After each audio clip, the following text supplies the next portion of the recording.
Saudi अरब की government 90% revenue oil से कमाती है और इसी बात को लेकर बर्लिन के एक कॉन्फ्रेंस में सऊदी अरेबिया के एग्जीक्यूटिव ने एक बहुत ही इंटरेस्टिंग बात कह दी। मेरे दादाजी ऊंट पे बैठ के काम पे जाया करते थे, मेरे फादर मर्सिडीज पे काम पे जाया करते थे, मैं लैम्बोर्गिनी में बैठ के काम पे जाता हूँ, लेकिन यह पॉसिबिलिटी है कि मेरा बेटा फिर ऊंट पे बैठ के काम पे जाए। लेकिन ऐसा क्यों? देखो, आज की डेट में सऊदी अरब का कर्जा $273 बिलियन हो चुका है। ये श्रीलंका के डिफॉल्ट होते वक्त के कर्जे से 5 गुना ज्यादा है। उस एग्जीक्यूटिव को कहीं ना कहीं ये फैक्ट तो मालूम था कि सऊदी की इकोनॉमी बहुत ज्यादा ऑयल पर डिपेंडेंट है और दूसरी तरफ जैसे जैसे दुनिया ग्रीन एनर्जी की तरफ जा रही है वैसे ही बाकी कंट्रीज का ऑयल और बाकी फ्यूजल फ्यूल से डिपेंड कम होता जा रहा है।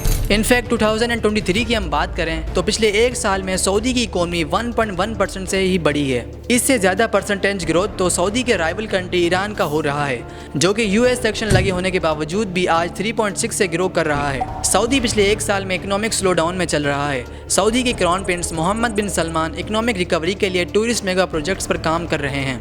आइए इस वीडियो में समझते हैं कि सऊदी का आगे का क्या मास्टर स्ट्रोक होने वाला है और कैसे सऊदी की इकोनॉमी कोलैप्स कर रही है।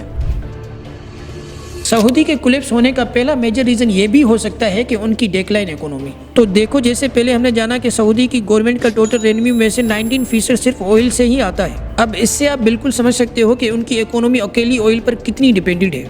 ये बात हमें इस ग्राफ को देख के समझ आती है। जब जब ऑयल की प्राइस बढ़ती है तो सऊदी की जीडीपी भी बढ़ती है और जब जब ऑयल की प्राइस गिरती है तो सऊदी की इकोनॉमी भी गिर जाती है। दुनिया की 137 कंट्रीज ने ये कहा कि वो 2050 तक कार्बन इमिशन में नेट जीरो कर देगी।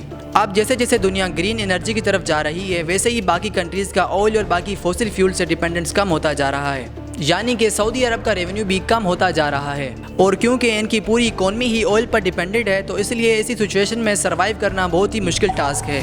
लेकिन ऑन द अदर हैंड अब सऊदी के कोलैप्स होने का दूसरा मेन रीजन है करप्शन। 2017 में मोहम्मद बिन सलमान ने 201 लोगों को $100 बिलियन के करप्शन के एलिगेशंस पर अरेस्ट किया, जिनमें से 11 लोग तो खुद रॉयल फैमिली के प्रिंस थे। कुछ रिपोर्ट में ऐसा मेंशन है कि सीनियर प्रिंस के लिए सऊदी गवर्नमेंट डिपार्टमेंट दिए हैं संभालने के लिए, जिसके अंदर रॉयल्स फैमिलीज के मेंबर्स को ऑफ बजट फंडिंग मिलती है। वो सभी प्रिंस सभी पैसों को अपनी लग्जरी लाइफ स्टाइल जीने के लिए आराम से खर्च करते हैं। जैसे खुद मोहम्मद बिन सलमान रिसेंट ईयर्स में ही $100 ऑफ मिलियन खर्च करके महंगी चीजें खरीदी हैं और इन सारे इनसाइड बिजनेस की वजह से Panama paper leaks, Swiss leaks, offshore leak में 56 रॉयल फैमिली के नाम रिवील हुए हैं। सऊदी के क्राउन प्रिंस को ये बात मालूम है कि वो ज्यादा देर तक ऑयल पर नहीं टिकने वाले, इसीलिए वो टूरिस्ट के लिए मेगा प्रोजेक्ट्स पर काम कर रहा है। सऊदी अरब आने वाले 24 मेगा प्रोजेक्ट्स पर काम कर रहा है, जिनमें King Salman energy park, Neom city, Riyadh metro, Red Sea project, 7 Tabuk, New Murabba और दी मक्का सिनेमा प्रोजेक्ट भी शामिल है।